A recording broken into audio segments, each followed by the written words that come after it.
বক্তব্য রাখবেন জনাব তারেক রহমান। ধন্যবাদ নয়ন।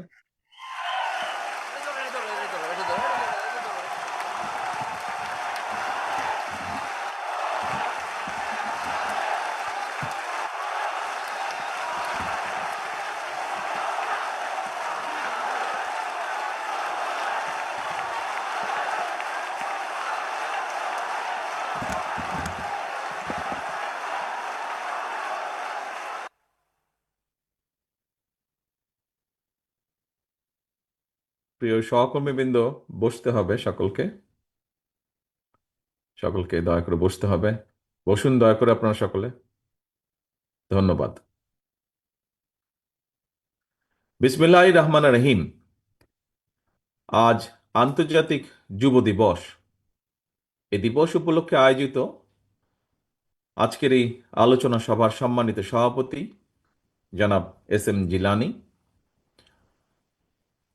উপস্থিত বাংলাদেশ জাতীয়তাবাদী দল মহাসচিব জনাব মির্জা ফখরুল ইসলাম আলমগীর, মঞ্চে উপস্থিত বিভিন্ন রাজনৈতিক দলের নেতৃবৃন্দ, উপস্থিত বিশিষ্ট ব্যক্তিবর্গ এবং আমার সামনে উপস্থিত প্রিয় সহকর্মীবৃন্দ, ছাত্রদল, যুবদল, স্বেচ্ছাসেবক সহ তরুণ যুবক ভাই ও বোনেরা, আসসালামু আলাইকুম। সম্মানিত আলোচকগণের তথ্য সমৃদ্ধ আলোচনায় যুব দিবসের গুরুত্ব এবং তাৎপর্য সম্পর্কে আপনাদের সামনে তাদের মতামত এতক্ষণ তুলে ধরেছেন। সবার আলোচনায় দেশের চলমান পরিস্থিতিও আমাদের সামনে কম বেশি উঠে এসেছে। তবে যদি খেয়াল করে দেখুন, অনেকের আলোচনাতেই একটি বিষয় স্পষ্ট হয়ে উঠেছে। কি সেটি?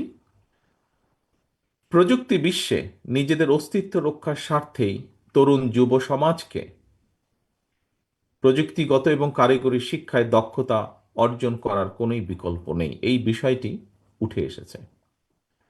প্রিয় তরুণ যুবক ভাই ও বোনেরা, আন্তর্জাতিক যুব দিবসের এবারের প্রতিপাদ্য youth advancing multilateral cooperation through technology and partnership, যেটিকে আমরা বলছি প্রযুক্তি নির্ভর যুব শক্তি, বহুপাক্ষিক অংশীদারিত্বের অগ্রগতি।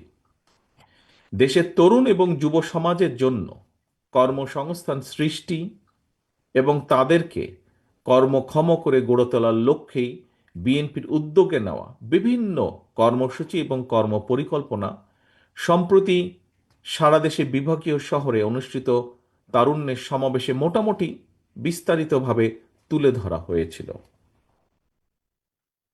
আপনারা একটু খেয়াল করলে দেখবেন, সেই সব কর্মসূচি কিংবা কর্মপরিকল্পনার সঙ্গে আজকের যুব দিবসের স্লোগানটির প্রতিপাদ্য প্রতিফলিত হয়েছে। কিন্তু এতে সবার সামনে একটি বিষয় স্পষ্ট হয়ে উঠেছে: দেশের তরুণ এবং যুব সমাজকে প্রযুক্তিগত জ্ঞান সম্পন্ন দক্ষ যুবশক্তি হিসেবে গড়ে তোলার ক্ষেত্রে বিএনপির নেওয়া কর্মপরিকল্পনা বাস্তবসম্মত এবং সময় উপযোগী। প্রিয় যুব প্রজন্মের ভাই ও বোনেরা, বিশ্বের সকল দেশেই তরুণ এবং যুব সমাজ উন্নয়ন এবং অর্থনীতির প্রাণশক্তি, যা এরই মধ্যে বিভিন্ন আলোচকবৃন্দ তাদের বক্তব্যের ভিতরে তুলে ধরেছেন বা উল্লেখ করেছেন। তরুণ যুব সমাজের সৃজনশীলতা, উদ্ভাবনী শক্তি এবং কর্মস্পৃহা দেশকে যেমন উন্নতির পথে এগিয়ে নিয়ে যেতে পারে, অপরদিকে যুব সমাজে বিপদগামী হলে দেশের উন্নয়ন সমৃদ্ধিও বাধাগ্রস্ত হতে পারে। এই বিষয়টিও এর মধ্যে কিছু কিছু আলোচকবৃন্দ তাদের বক্তব্যে তুলে ধরেছেন। সম্মানিত সহকর্মীবৃন্দ, তরুণ যুবক, প্রিয় ভাই ও বোনেরা, প্রযুক্তি নির্ভর বর্তমান বিশ্বে প্রতিযোগিতায় টিকে থাকতে হলে তরুণ ও যুবকদের বিজ্ঞান, প্রযুক্তি এবং কারিগরি বিদ্যায় পারদর্শিতা এবং দক্ষতা অর্জনের মনে হয় কোনো বিকল্প নেই। বিশেষ করে প্রযুক্তিগত জ্ঞান অর্জনে যদি আমরা পিছিয়ে থাকি, আমাদের যুব সমাজ যদি পিছিয়ে থাকে, যুব সমাজের পক্ষে রাষ্ট্র এবং সমাজে কার্যকর ভূমিকা রাখা মনে হয় সম্ভব হবে না, এবং হয়ও না এটি। বিশ্বে প্রযুক্তি বিপ্লবের একজন দক্ষ সৈনিক হিসাবে নিজেদেরকে যোগ্যতম হিসাবে গড়ে তুলতে না পারলে সামনে ভবিষ্যতের জন্য প্রযুক্তির নিত্য নতুন উদ্ভাবনের চ্যালেঞ্জ মোকাবেলা যেমন অসম্ভব হয়ে পড়বে। আমি আপনাদের সামনে কয়েকটি প্রযুক্তির কথা খুব সংক্ষেপে একটু তুলে ধরতে চাই। আহ, আমি নিজে খুব একটা টেকনিক্যাল লোক নই, তবে আমার আশেপাশে যারা আছেন তাদের কাছ থেকে যতটুকু আমি বুঝেছি, তাদের কিছু কথা যতটুকু আমার কাছে মনে আছে বা যতটুকু আমি ধরতে পেরেছি, সেটা আমি আপনাদের সামনে খুব সংক্ষেপে কয়েকটি প্রযুক্তির কথা একটু তুলে ধরতে চাই। এখানে যারা টেকনোলজিক্যালি ফ্রেন্ডলি আছেন তাদের অনেকেরই জানা আছে আর্টিফিশিয়াল ইন্টেলিজেন্স, কিংবা বাংলায় যেটাকে আমরা কৃত্রিম বুদ্ধিমত্তা বলি, রোবোটিক, ডাটা সংরক্ষণের জন্য পোস্ট কোয়ান্টাম ক্রিপ্টোগ্রাফি কিংবা হাইব্রিড কম্পিউটারিং এর মতন আধুনিক প্রযুক্তি মানুষের কিন্তু জীবনধারাকে বদলে দিচ্ছে এবং বদলে দিতে পারে যদি এগুলোকে রপ্ত করা যায়। প্রযুক্তি দ্রুত বিকশমান বিশ্বে এখন যেভাবে অ্যাডভান্স হচ্ছে টেকনোলজি, উদ্ভাবিত এইসব নিত্য নতুন প্রযুক্তি অনেক ট্রেডিশনাল যে কর্মসংস্থান আছে, ট্রেডিশনাল জব বা ট্রেডিশনাল কাজ যেগুলো আছে, সেগুলো সেই এই অ্যাডভান্সমেন্টের জন্য কিন্তু এই ট্রেডিশনাল এগুলোর কিন্তু বিলুপ্তি হচ্ছে। তবে একই সঙ্গে প্রযুক্তি নির্ভর কর্মসংস্থানের বাজারও কিন্তু এক্সপ্যান্ড করছে, অনেক অনেক বড় হচ্ছে। সুতরাং প্রযুক্তির নতুন বাজারে যদি আমাদেরকে প্রবেশ করতে হয়, তার জন্য অবশ্যই প্রয়োজন দক্ষতা এবং যোগ্যতা অর্জন। তরুণ এবং যুব সমাজের জন্য এই মুহূর্তে এই দক্ষতা যোগ্যতা অর্জনই হচ্ছে সবচেয়ে বড় চ্যালেঞ্জ। প্রিয় তরুণ যুবক ভাই ও বোনেরা, আমরা মনে করি আজকে লোক গ্রহণ করেছিল এবং বাস্তবায়নও করেছিল। ইনশাল্লাহ আগামীতে বিএনপি জনগণের রায় চলমান বিশ্বের প্রযুক্তিগত চ্যালেঞ্জ মোকাবেলার জন্য প্রযুক্তি সুবিধা ব্যবহারের জন্য দেশের তরুণ যুবশক্তিকে সব ধরনের সহায়তা দেওয়ার লক্ষ্যে বিএনপি এরই ভিতর প্রয়োজনীয় উদ্যোগ এবং পরিকল্পনা গ্রহণ করছে, যা আমাদের এখানে আহ, তরুণ আলোচকবৃন্দের কথা থেকে বেরিয়ে এসছে। তরুণ যুবশক্তির প্রতি আমার একটা আহ্বান থাকবে, নিজেদেরকে প্রযুক্তি শিক্ষায় দক্ষ এবং যোগ্য করে গড়ে তুলুন।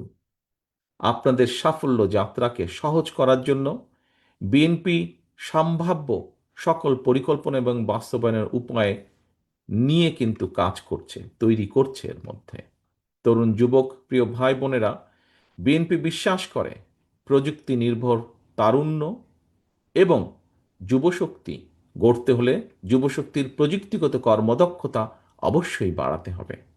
প্রযুক্তির সঠিক ব্যবহার শিখতে হবে, শেখাতে হবে।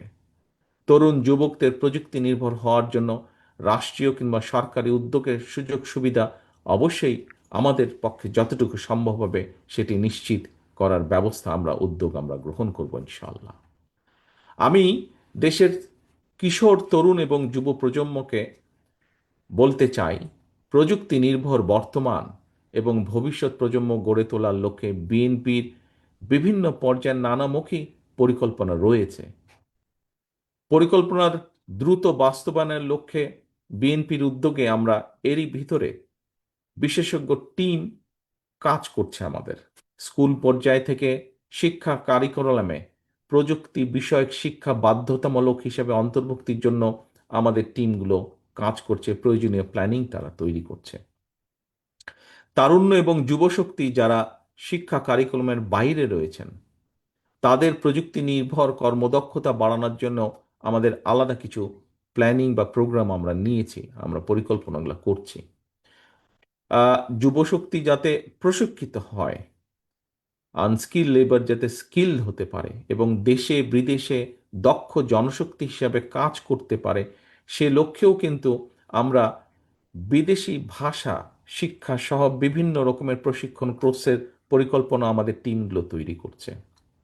এটারই একটা অংশ হিসাবে যুব উন্নয়ন অধিদপ্তরকে আরও বেশি গতিশীল এবং কার্যকরী করে তোলার একটা সুযোগও রয়েছে।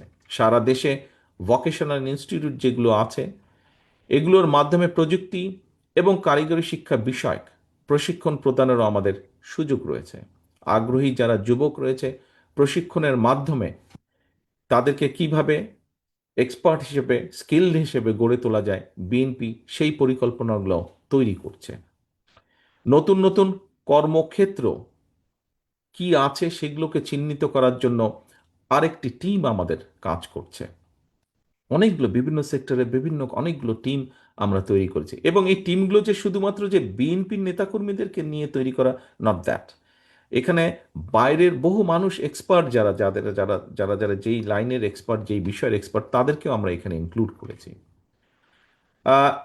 ফ্রিল্যান্সিং বা আউটসোর্সিং এর সুবিধার বিস্তারের জন্য এই সেক্টরে যে অর্থ যারা কাজ করছেন, অর্থ যেটা যারা যারা যে অর্থটা ওনারা ইনকাম করছেন, এখানে একটা সমস্যা আছে যে সহজ উপায়ে অর্থটা তারা দেশে আনতে পারছেন না, সরাসরি তাদের কাছে আনতে পারছেন না।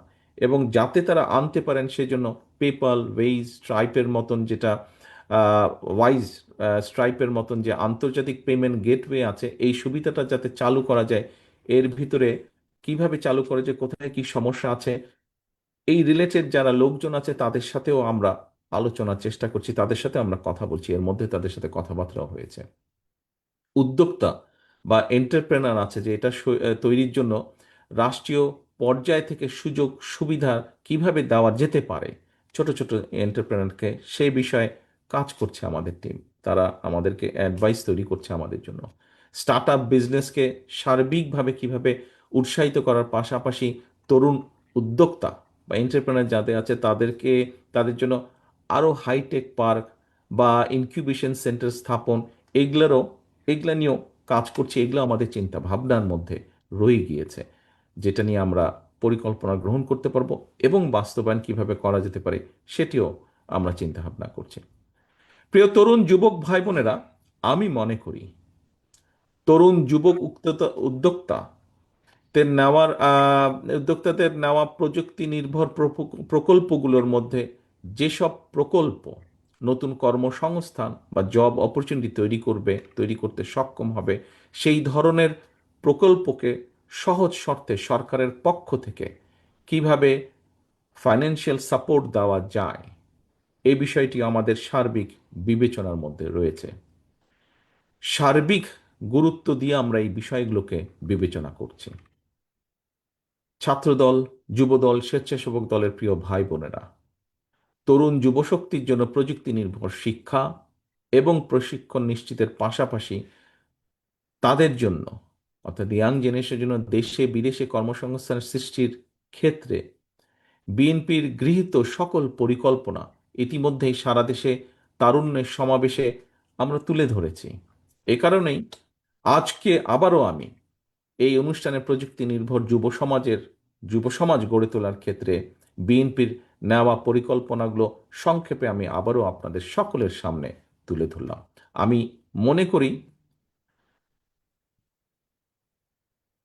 শুধুমাত্র নিজের এবং পরিবারের সমৃদ্ধির জন্যই নয়, বরং প্রযুক্তিগত শিক্ষা অর্জনের মাধ্যমে বিশ্ব সমাজে নিজেদের গর্বিত অংশীদারিত্ব নিশ্চিত করার জন্য প্রযুক্তি নির্ভর দক্ষতার বিকল্প নেই।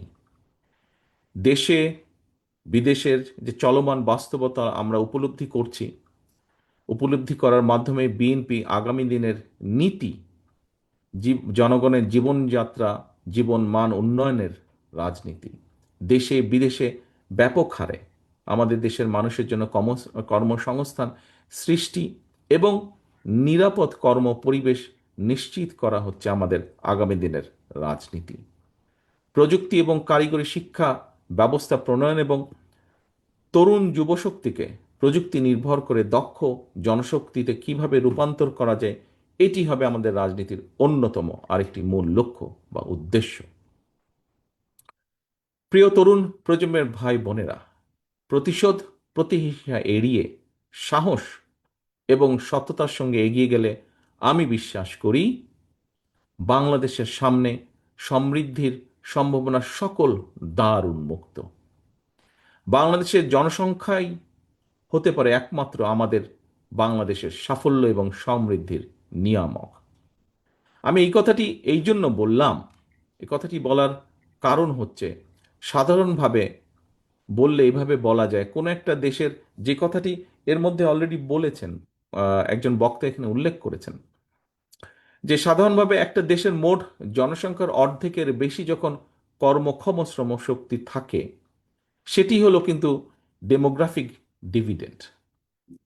এই ডেমোগ্রাফিক ডিভিডেন্ড বিবেচনায় দেশের বর্তমান জনসংখ্যা দেশের উন্নয়নের প্রধান নিয়ামক হয়ে উঠতে পারে কিন্তু, কারণ বয়সের হিসাবে আমাদের জনসংখ্যার অধিকাংশই কিন্তু কর্মক্ষম। শুধু এই জনসংখ্যাকে জনশক্তিতে আমাদের কনভার্ট বা রূপান্তর করা প্রয়োজন। এবং এ কারণেই বিএনপি মনে করে দেশের জনসংখ্যাকে, বিশেষ করে তরুণ এবং যুবশক্তিকে কারিগরি নির্ভর শিক্ষায় দক্ষ করে গড়ে তুলতে পারলে বর্তমান জনসংখ্যা দেশের জন্য আশীর্বাদ হয়ে উঠবে। দেশের এই কর্মক্ষম জনসংখ্যাকে একদিকে যেমন প্রযুক্তি নির্ভর শিক্ষায় দক্ষ করে গড়ে তুলতে আমরা আগ্রহী, একই সঙ্গে তরুণ যুবকদের আগ্রহী একটি অংশকে খেলাধুলায় পারদর্শিতা অর্জন আমাদের করানো প্রয়োজন।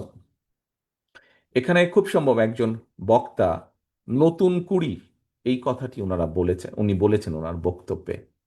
আমি শেষ যেই কথাটা বললাম, যে শুধু প্রযুক্তি না, প্রযুক্তির পাশাপাশি একটি অংশ আছে যারা খেলাধুলায় নিজেদেরকে পারদর্শী করে গড়ে তুলতে চান, আমাদেরকে সেই সুযোগটা দিতে হবে। এর ভিতরে আমরা একটি পরিকল্পনা গ্রহণ করেছি। সেই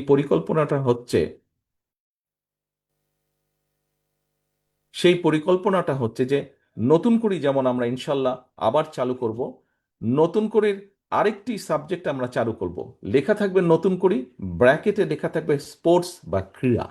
অর্থাৎ আমরা আমাদের দেশের ভবিষ্যৎ বংশধরদের ভিতর থেকে এই সেক্টরে খেলাধুলায় কারা দক্ষতা প্রদর্শন করতে পারবেন, সেই মানুষগুলোকে আমরা বের করে আনবো কালচারাল লাইনের পাশাপাশি। এবং সেজন্যই খেলাধুলাকে পেশা হিসেবে প্রতিষ্ঠিত করার জন্য ক্রীড়া শিক্ষাকেও আমরা কারিকুলামের যে রেগুলার কারিকুলাম আছে সেটার অন্তর্ভুক্ত আমরা করতে চাইছি। কিশোর তরুণ যুব প্রজন্মকে একাধিক ভাষা শেখার ব্যাপারেও আমাদের নির্দিষ্ট, যেটা এর আগে আমি বলেছি, নির্দিষ্ট আমাদের পরিকল্পনা রয়েছে। স্কুল কলেজের শিক্ষা কারিকুলামের বাইরে থাকা যে আমাদের তরুণ যুবশক্তিকে যুব সম্পদে পরিণত করার জন্য যে সরকারি উদ্যোগ, সেখানে আমরা বিদেশি ভাষা শিক্ষার কোর্স চালু করতে চাই। কোনো একটি প্রযুক্তিগত কিংবা কারিগরি বিষয়ে প্রশিক্ষণ একজন দক্ষ কর্মীর যদি একাধিক বিদেশি ভাষা জানা থাকে, তাহলে আমি দৃঢ়ভাবে এই দেশে বিভিন্নভাবে যেটা আমি দেখেছি, যে একজন কোনো একটা বিষয় স্কিল আছে তার, কিন্তু তার যদি দু একটা ভাষা বেশি জানা থাকে, তাহলে তাকে কাজের জন্য বসে থাকতে হয় না, কাজের জন্য দৌড়াতে হয় না, কাজই তাকে খুঁজে নিয়ে যায়। এবং এই বিবেচনায় যুবশক্তিকে প্রশিক্ষিত এবং দক্ষ কর্মী হিসাবে কর্মক্ষম করে তোলার জন্য সরকারি ব্যবস্থা নেয় আমরা প্লাম্বিং, ইলেকট্রিশিয়ান, মেকানিক, ল্যাঙ্গুয়েজের পাশাপাশি ডেন্টাল হাইজিনিস্ট কিংবা মেডিকেল টেকনিশিয়ানের মতন দেশে বিদেশে চাহিদা সম্পন্ন স্বল্প মেয়াদী কোর্সগুলো চালু করতে চাই আমরা। কারণ বিষয়টি হচ্ছে যে বিএনপির রাজনীতিই হচ্ছে আগামী দিনে কর্মসংস্থান ব্যবস্থা করা, বেকারদের জন্য বা কর্মক্ষম মানুষের জন্য কর্মসংস্থান ব্যবস্থা আমাদের রাজনীতির অন্যতম মূল লক্ষ্য বা উদ্দেশ্য। প্রিয় ভাই বোনেরা, আমার একটা বিশ্বাস, আমাদের দল, আপনাদের দল বিএনপির বিশ্বাস, প্রচলিত যে স্লোগান নির্ভর রাজনীতি, এটার দিন কিন্তু এখন ফুরিয়ে এসেছে এটার দিন। জনগণ কিন্তু এখন প্রচলিত রাজনীতির একটি পরিবর্তন চাইছে। জনগণের জনগণের যে আকাঙ্ক্ষা নিয়ে সকল বক্তাই প্রায় কম বেশি কথা বলেছেন, এই আকাঙ্ক্ষা পূরণের জন্য প্রতিশ্রুতি নয়, বরং বিএনপি বিশ্বাস করে প্রতিশ্রুতির বাস্তবায়ন। এবং এ কারণেই কিন্তু বিএনপি প্রত্যেকটা সেক্টরে যেই পরিকল্পনাগুলো আপনাদের সামনে তুলে ধরলাম। এই পরিকল্পনাগুলো কিভাবে বাস্তবায়ন করা যায় সেটার জন্য আমাদের একটা প্ল্যানিং আমরা তৈরি করছি, বাস্তবায়ন কিভাবে আমরা করব। আজকের এই যুব সমাজের মাধ্যমে দেশের তরুণ যুবশক্তির কাছে আমার আবেদন, আপনারা বিএনপির জনমুখী গণমুখী কর্মপরিকল্পনাগুলো দেশের সকলের সামনে, জনগণের সামনে তুলে ধরুন। জনগণের রায় বিএনপি রাষ্ট্র পরিচালনার সুযোগ পেলে সামনের দিনে ইনশাল্লাহ আমরা এই পরিকল্পনাগুলি পর্যায়ক্রমে ইনশাল্লাহ বাস্তবায়ন করব। জনগণের জীবন মান উন্নয়নের সকল পরিকল্পনা যদি বাস্তবায়ন করতে হয়, বিএনপির প্রতি জনগণের স্বতঃস্ফূর্ত সমর্থন প্রয়োজন। জনগণের, বাংলাদেশে জনগণের শক্তি প্রতিষ্ঠা করার জন্য আগামী জাতীয় নির্বাচনে বিএনপির আপনাদের সহযোগিতা এবং সমর্থন প্রয়োজন। অন্তর্বর্তীকালীন সরকার এবং নির্বাচন কমিশন জানিয়েছে, ফ্যাসিবাদের ১.৫ দশক পর ফ্যাসিস্ট মুক্ত বাংলাদেশে আগামী ফেব্রুয়ারি মাসে ইনশাল্লাহ জাতীয় নির্বাচন অনুষ্ঠিত হবে। দেশের সকল দেশের সকল নারী পুরুষ, ছাত্র, তরুণ, যুব সমাজ সহ দেশের সর্বস্তরের জনগণের কাছে আমার আহ্বান, আগামী নির্বাচনে ধানের শীষে ভোট ভোট দিন, দেশ গড়ার সুযোগ নিন। আবারও আমি বলি, দেশের সর্বস্তরের জনগণের কাছে আমার আহ্বান, আগামী নির্বাচনে ধানের শীষে ভোট দিন, দেশ গড়ার সুযোগ নিন। আমি আজকে এখানে যারা বক্তব্য রেখেছেন তাদের সকলের সহযোগিতা কামনা করছি।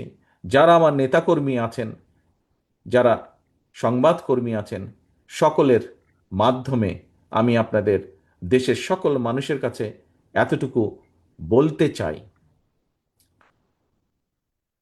ভোট দিলে ধানের শীষে, দেশ গড়ব মিলেমিশে। আল্লাহ হাফেজ। বাংলাদেশ জিন্দাবাদ। বাংলাদেশ জাতীয়তাবাদী দল জিন্দাবাদ।